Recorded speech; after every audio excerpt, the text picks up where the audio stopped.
Cody Rhodes come out. He's introduced by Cole. He headed the ring dressed in suit. Cody champ broke out. He's over huge. What do you want to talk about? Cole asked. I had to. They had 2 chairs in the ring. Cole recorded The Rock point out that he's on the board of directors, Cody's boss. Then Cole asked Cody why he slapped Rock and said he knows Rock claims to be his boss, but he's not sure that he is. Cody said this Rock is his boss. It felt good to slap his boss. And he said The Rock was a great wrestler before everything else came along. And Cody said the slap was a receipt, which is a term most professional wrestlers know. Cole asked Cody and Rollins about agreeing to have a tag match on night 1 and then have a championship match on Sunday. Then Cole asked Cody how he can trust Rollins, and Cody said people can change. He recalled Cole's heel character, Cody recalled Cole's heel character, and also recalled when he was matched at Throne. And he said the person assistant on the Throne has now become his closest working ally. Cody said he even teamed with Jey Uso, and Cody said he and Rollins haven't always gotten along, but Rollins has always had his respect. Cody said this is a shot at getting a fair fight against Reigns on night 2 and set up footage on the big screen of Cole asking him in October whether coming close to winning the title would be Cody's story just as was his father's story. Cody said it was a good question. He asked Cole if he looked nervous and scared, and Cody said the old head podcasters can't believe he's wearing suits and using big words. What old head podcasters are saying that? All right, somebody said that was something Russo does a lot. I thought of Conan, because Conan now and then will say, well, he looks and sounds like a used car salesman. And I was like, is that where he's getting this from? Yeah. All right. Well, maybe he listens to some of our content. I don't look at it like that. I think he looks great out there. So I don't think he's seen it.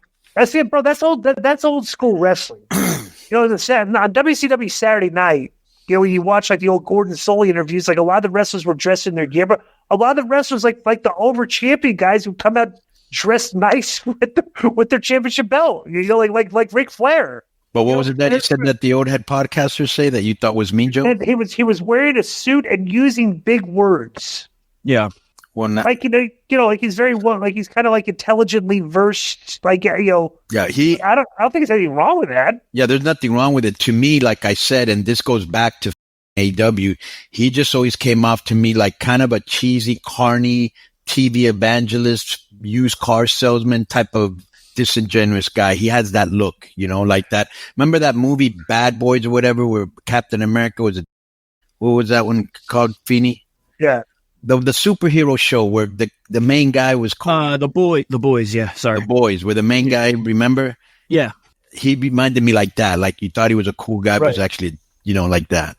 Yeah, and he actually put that guy's Homelander. Actually, his gear in AEW, he put little like hints to Homelander's superhero outfit, like the colors or something like that. And people were like, "Oh, he's going to be Homelander," Okay, I don't want to be referred to as an old head podcaster.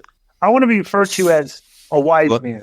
Well, that's Hagen for us, since we call him Marks. Well, Hagen's the wise man, but the old head podcasters were kind of like the wise men, because like you can't compare us to the Mark podcasters, because they're, what I'm saying. So, but the old head podcasters makes it kind of like dismissive, like maybe like kind of these younger podcasters know more than we do, which is stupid. So he said the story is no longer about him and Reigns, it's about the fans who followed him to the absolute end. And Cody told a story about a blind fan who came to the show to feel the cheers, another who underwent spinal fusion surgery and wanted nothing more to get his weight belt. That's fascinating that those stuff like that works for Cody, because it doesn't seem like, it seems like contrived a little bit. You know what I'm saying? Yeah. Cody brought up his sister that Rock didn't mention, and his mother. Cody got emotional when he said he couldn't hand the title belt to his father, but he could still hand it to his mother, Michelle Rubio. And Cody also brought up his wife, Brady Rose. She took a shot on him when he's wearing a goofy mask and taking RKOs every night. And Cody's a great actor, because the tears were very genuine here, it looked like, right? Yeah. He said the story is beyond him, and it's up to him. He said he stood up and looked in the camera and recalled Roman Reigns stating last year that WrestleMania they were in the third inning. Cody declared they're in the final inning, and Cody said Cole will get to say at WrestleMania that Cody Rhodes finished the story, and then Cody shook hands with Cole and hugged him. I already know the finish of WrestleMania, I think. Damien?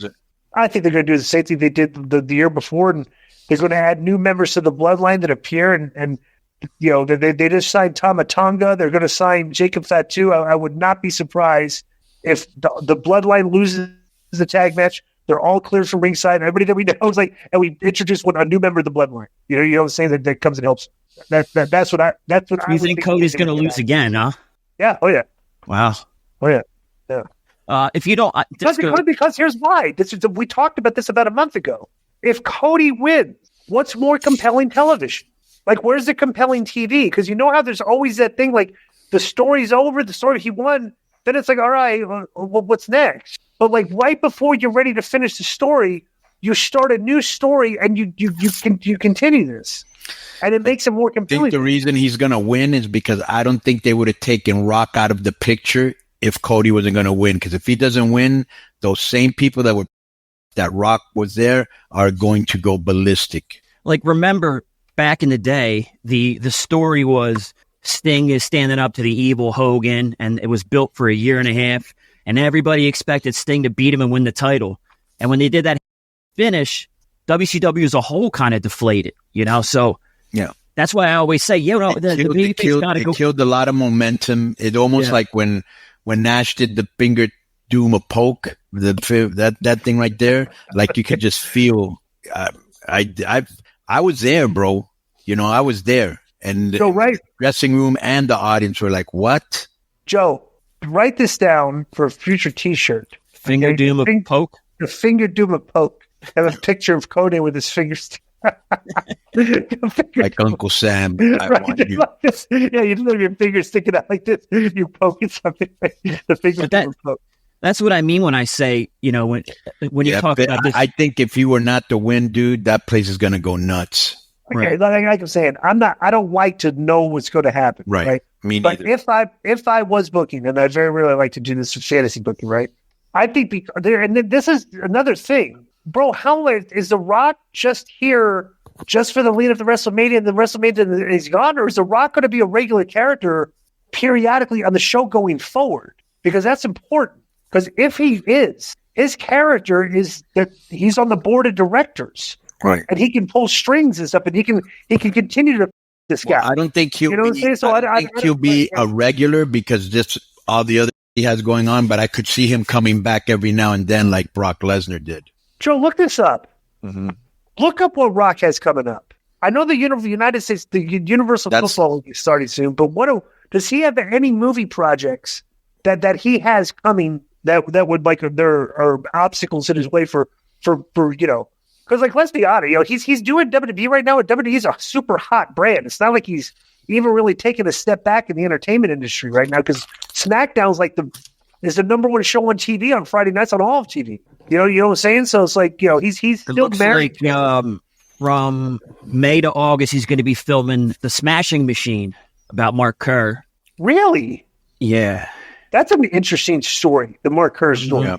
Very good story. Wow. That's the only movie I could see, according to this article anyway, that he's filming this year.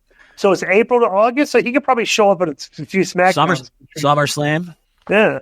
I don't know. We'll see. That's the thing. I think that's a variable that's important going forward. So next is and then bro, anybody that's like hating on Cody's push, all you got to do is like look at a promo like this that he did, where he's just nailing all his promos. Everybody in that company is nailing all their promos. Drew, Seth, everybody. Said AJ wasn't. So AJ's on. AJ, right. Yeah, that's what's great.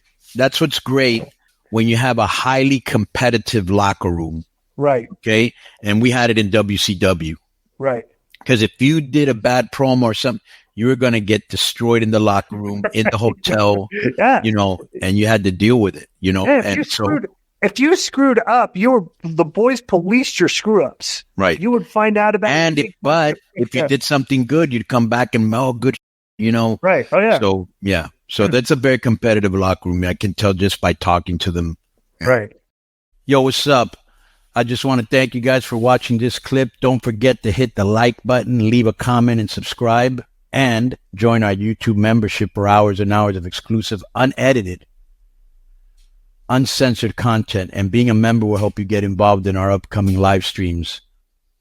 Thank you for your support. Thank you for riding with us. I know you got a lot of other podcast choices, be it wrestling or other ones. And thank you for picking us. Boom.